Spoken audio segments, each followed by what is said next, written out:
Welcome back to TribPreps. I'm Eric Lee alongside Todd Summerfeld. We got two new faces for you here tonight. James Crosse down here and Andrew Polk right here. Coming at you after week 2 of the high school football season.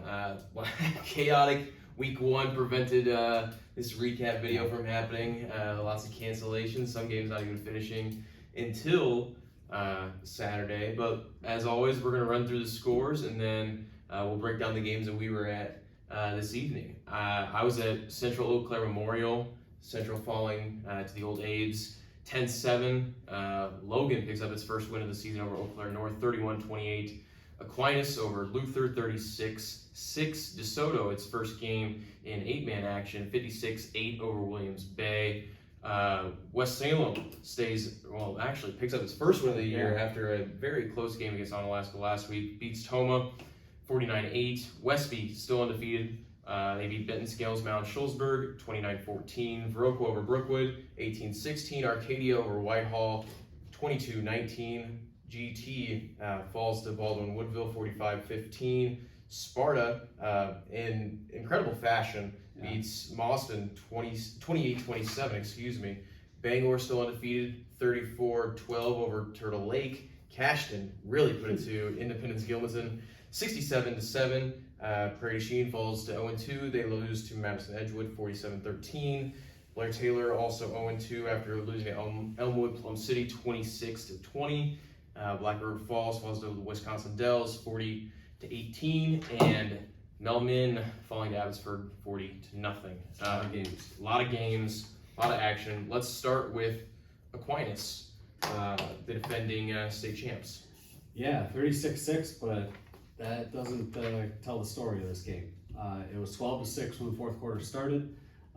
Third play of the quarter, Aquinas throws a screen pass. Calvin Hargrove takes it to the end zone for the touchdown, and that started a string of 24 straight points by Aquinas in a span of about 3 minutes.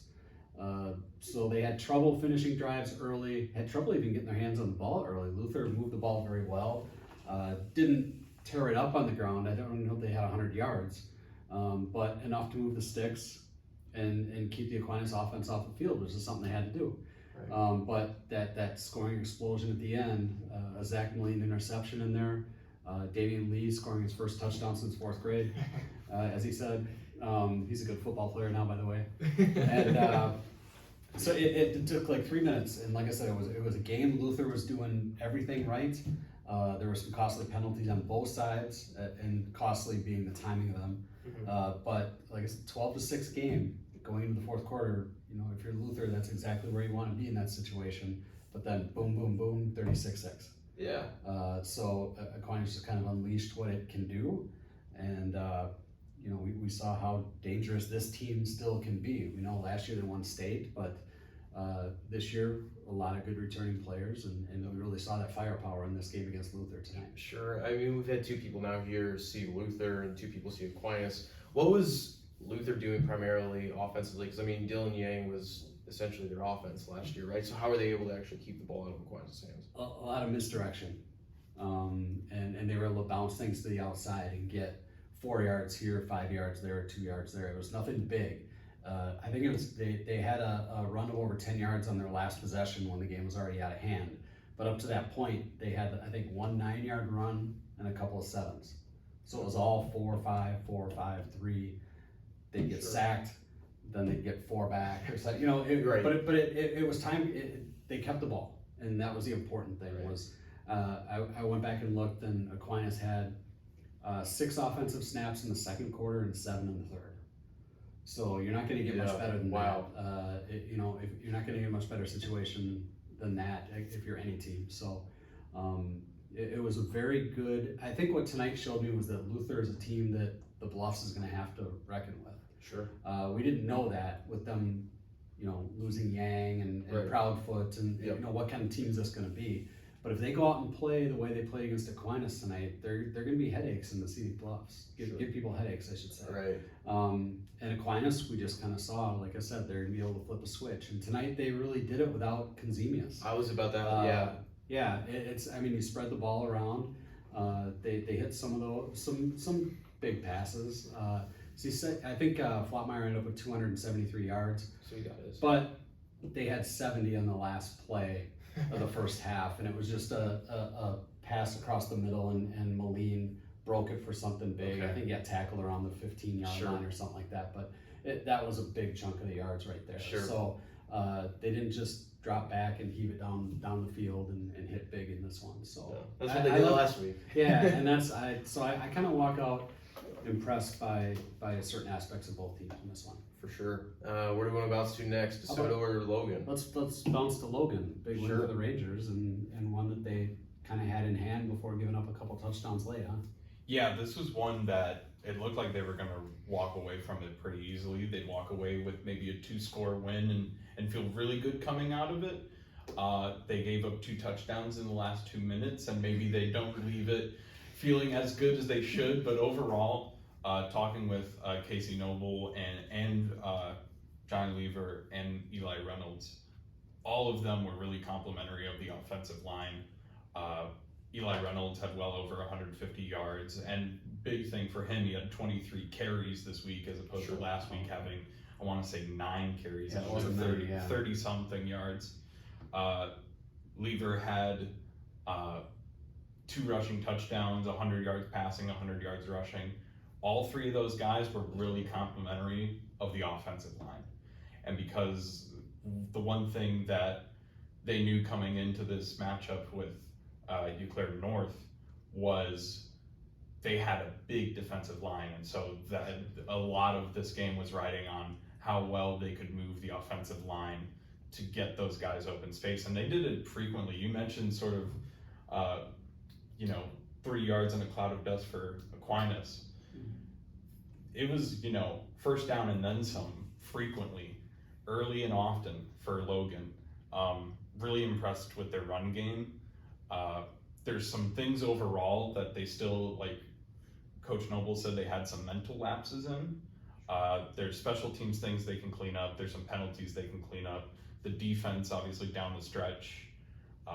There were moments where it looked a little gas, but overall, this is a team that has been talking about aiming for 500, and they look like, a team that can get there. And Lever's such a good athlete. I mean, we saw him last year more as a receiver than a quarterback. Played a little bit of quarterback, but once I found out he was going to play there, I was like, it's going to be an interesting year over there. Mm-hmm. And I don't know how many games they're going to end up winning. But Reynolds, it was nice to see him touch the ball a lot more. He's a guy that can make some big plays. He was good last season when he played. So a good step, I think, for Logan and North. Being a team that's won so few games in recent years, to have 2 tight losses to the lacrosse teams, it's got to be tough for them. But they're in the games, and they haven't been able to say that a lot lately. And I've heard a lot about the line too. So if Logan was able to get by, they did something well here. Right, yeah. And I have to imagine too, Eli Reynolds just getting more carries too, is not playing from behind. I mean, that's got to be the recipe for Logan's success, I imagine. Throughout this years, you can't become one-dimensional, so then you can't get behind her really. So I imagine the fast start really helped. And a big thing also, you mentioned, last year I think they went 3-6. I want to say all those losses came in a row right near the beginning of the season, or 5 or 6 of them. If they can go into Sparta, or they can host Sparta next week, and they can get a win and start themselves 2-1, right? That'll be huge for them. I know they mentioned that getting this win is a huge confidence boost. In terms of Johnny Lever saying the difference between 0-2 and 1-1 is it's huge for it's them. huge, yeah, for sure. And Sparta's one of those games. If they want to be a playoff team, that's a game they're gonna have to go win. Yep.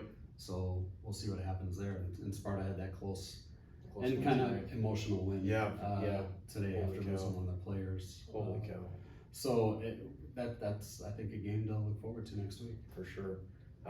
Down south a little bit down south. Let's go 8-man. 8-man football. What was it like? What was it like? It was different. It was a first for DeSoto, a first for me as well. I've never been to an 8-man game, but the only difference besides the amount of players in the field was the width of the field. So they're playing a 100-yard field, just like the 11-man, but it might, I think it was a 20% difference in width, but it's noticeable. Standing on the sideline, you were very close to the action, and I say from a defensive standpoint, you have no backup. If you get burned, it's a touchdown. So those are the two things I noticed. It wasn't much of a game with DeSoto jumping all over Williams Bay. They scored on their first 5 possessions and 5 3-and-outs on defense to start it off. So a great performance, and it was the Pedretti brothers who really led the way for DeSoto. Evan with 3 touchdowns as a quarterback. He also had a pick 6. And then Landon Pedretti, 2 rushing touchdowns and 2 receiving touchdowns. So, it was a big win, and this team is used to winning. They've gone to the playoffs every year since 1996, which is crazy to see. But for a team that's done a lot of that winning, the smiles on these kids' faces after the game were huge. They were really psyched to start off the history of 8-man football in DeSoto with a statement dub. It seems like they were ready to go for this. I know we've talked to, they made this decision a while ago, and we've talked to Evwick over the last couple of years about the decision. He's had his lower levels playing 8-man football, but it sounds like they were ready to go when this thing started. There wasn't a lot to figure out. No, and the concern from the Pirates camp was the defense, and they gave up 59 yards today throughout the whole game. So Oh man. they were concerned about Williams Bay's team speed, and they just really kept the ball in front of them today. So that was key to their big win. I think it's interesting too that they're able to run the ball still so effectively, because we talk, like, I mean, we get to see it over in Minnesota too, just how beneficial it is when you've got that speed just to throw the ball in 8-man football, but to be able to run it too. I mean, how are they able to do that when it is such a confined space? Right. I think it's the athletes they have and missing tackles. And like I said, without that backup there, it takes 1 or 2 missed tackles and you're gone. And Landon Pedretti, he had 2 carries today. He was mostly used as a receiver, but they were for 91 yards total and 2 touchdowns. So Man. he broke it open both times and was able to find the end zone. So DeSoto had their way today. It was a good place to be tonight. It really was. It was fun. Not too buggy, hopefully. No. That's good. That's good. Didn't get bad down there. All right, tell us about the Central game. Not a lot. You said lots of turnovers. Lots of turnovers. This is one that Central's just going to want to have back, and there's no other way around it. 10-7, and they had 6 turnovers. It's just not good. Any way you slice it, that's not good. And it seemed like every time they were able to produce, they forced 5 turnovers on their own too. And it seemed like every time that they forced a turnover, they just couldn't get anything out of it. They'd either go 3 and out or they turn the ball back over. And man, it was really demoralizing, even just to watch, because you're like, how can this keep happening? It's just like law of averages say this shouldn't keep happening. And you really thought they had a lot of really good momentum late in the 4th quarter. They got a tip pass intercepted and returned a pretty good way down to the, down to the 15, I believe, 19-yard line. They had 6:22 to play, and they're down 10-7, and they get to the 5. False start pushes them back to the 10, and Mason Nelson throws what is his 4th interception of the game, trying to hit a swing pass to the running back, Gavin Shepard, younger brother of Ethan Shepard, and actually plays a lot like him, for whatever it's worth, and intercepted. And so it's like, you just felt like that was the opportunity. Like, you can't miss this one, right? Like, you've missed a couple already. You can't miss this one. You're already in the red zone. You've got 1st and goal, and you throw a pick, and that sucks. Yeah. And obviously we can see that the offense has struggled a bit there in the first 2 weeks. Defense hasn't given up much for points. Were they forcing the turnovers, or was Memorial just making mistakes? I mean, I think it was. I would look at this and say, Central might just have to rely on the defense for a little while longer and see where it can go. Yeah, I mean, I think it's a little bit of both. Boston Brindley had 3 picks tonight, and I talked to him after the game, and we were both kind of in agreement that it's almost like 50-50. Like, he's just in a good position at the right time, and then he goes and actually makes the play, right? I mean, his 3rd interception was not the best throw by the Memorial quarterback, and he just happened to be there. Okay. But his first 2, I thought, I mean, good positioning, and you have to go and make the play on the ball. They forced a fumble that was good. I mean, and the other interception, the Eau Claire Memorial quarterback tried to force a little bit, but I mean, you've got a guy that's tipping it, and then you're coming down with the interception. Like, you're making a play on the ball. But no, the defense is solid. Antoine Hardy is a name to keep an eye on. He's solid. So is Mike Eber. Two really good linebackers for them. They were able to get a lot of pressure. They forced 11 negative plays.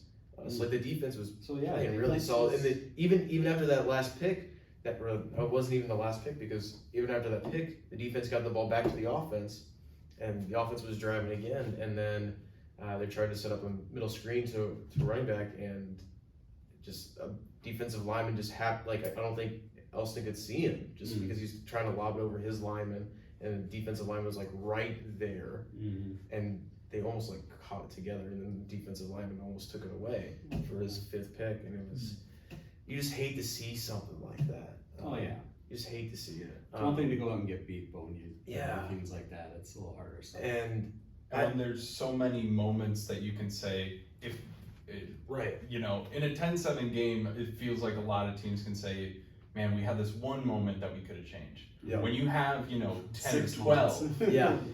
saying, okay, we got this turnover, but we couldn't get anything out of it, or this turnover happened and it shouldn't have happened. Yeah. No. And I think that's the sense, is like they understand, right, that they made mistakes, but they're ones that can be corrected. And if you flip even 2 or 3 of those, like, this is a completely different game. Yeah. It's not just like 10-7. Like, it's not, you're not winning 14-10. You're winning like 24-10 or something of that nature. Because the defense, I think, is legit. And I honestly think Mason Nelson will be just fine. I just think it was an off night. And Boston Brindley said it probably best. Everybody has them. Everybody has off nights. Maybe they got it all out of their system. Yeah, it's very possible. It's very possible. So we have to hope for every Central. Because I mean, it was a very physical Memorial team. They had 2 pretty good backs. They had some nice talent at wide receiver, I thought. So this wasn't a slouch of a Memorial team. It was a team that beat Logan handily. Yeah. In week 1. So the fact that this was a close one, I think, still bodes well for Yeah. Central, even though there were so many mistakes and it's a tough one to stomach. It was still a close one. So For sure. Other things to hit on, like we said, West Salem winning big. The offense. What do you imagine was probably the difference last week to this week? Because you saw them last week. I would say they probably they had trouble finishing drives last week. That's one thing. And Sure. obviously they didn't today. Yep. In this game, Luke Knoll up to 5 touchdowns now after 2 weeks. Yep. So I would say anticipate some more of that from them. I really think West Salem's going to be a team that's just going to keep getting better as we go, and then we'll see what happens. I was telling someone today, I think we still have to watch out for Westby in that conference. Yeah, they're 2-0 now. Yeah, but you're still probably looking at West Salem Aquinas in week 9, winner take all, I would think. But we'll see what Westby keeps doing, and they can be a factor in that. But like I said, I certainly anticipate West Salem just keep getting better. Obviously, Cashton scoring 67. I don't care who it's against. If you outscore 67. And 54. You know, 54 in the first half. 54 in the first half. Yeah. That's insane. Yeah, and then see, when you have games like that, you think there's going to be huge stat lines, and there wasn't. So they really spread things around. Yep. I think they had an interception return for a touchdown, punt return, kickoff return. Yep. I didn't see a fumble in there. Who knows? Maybe there was one. Maybe they scored every way possible in that game. But that's still, even if Indy Gilmanton doesn't win a game this year, scoring 67 is a pretty big deal. Yeah. And Bangor, I think Still that's a good undefeated. one. Good one for them to win. Turtle Lake is usually a playoff team. Yep. So- And it's good to see too. Clayton Liga 181 yards and Tanner Jones 180. Balance. Yes. Balance. Yes. And I can't let us end without mentioning Taylor Henry getting his first win for Viroqua as a head coach, coming back to the alma mater and getting a win against Brookwood here tonight. I think they gave up the last touchdown, so they had that game in hand there too. So Their first win in a long time. It feels like. yeah. Viroqua's not a team with a lot of wins under his belt, but like I said, Taylor Henry's first win for him, so congratulations to him. Yeah. And one more hit on the Sparta Mauston thing. Like we said, just a crazy crazy set of circumstances, and then you win on a blocked extra point. Like, wow, just crazy, absolutely nuts. And the fact they didn't get to play last week. This is the first game for them. So, and if I understand correctly, without Thomas Laufenberg. he didn't play quarterback, at least on anything that was sent to us. So I don't know if he played at all. So I mean, I think that's even if you're winning games without him, that's something. We'll see. Who knows? Maybe he'll be back next week. Yeah, for that Logan game. But I think that about wraps it up for us. But as always, thank you guys for watching. You can find all of our stuff at lacrossetribune.com. If you want to see more videos like this, and even like highlight videos or interviews with players, coaches, things of that nature, you can find all of our stuff on our YouTube channel. It's just Lacrosse Tribune. You can subscribe, and if you hit the little bell, you'll get a notification every time that you post a video, even if it is at almost 2 a.m. But that'll do it for us today, and we hope to see you guys back here again next week. Thank you guys for watching.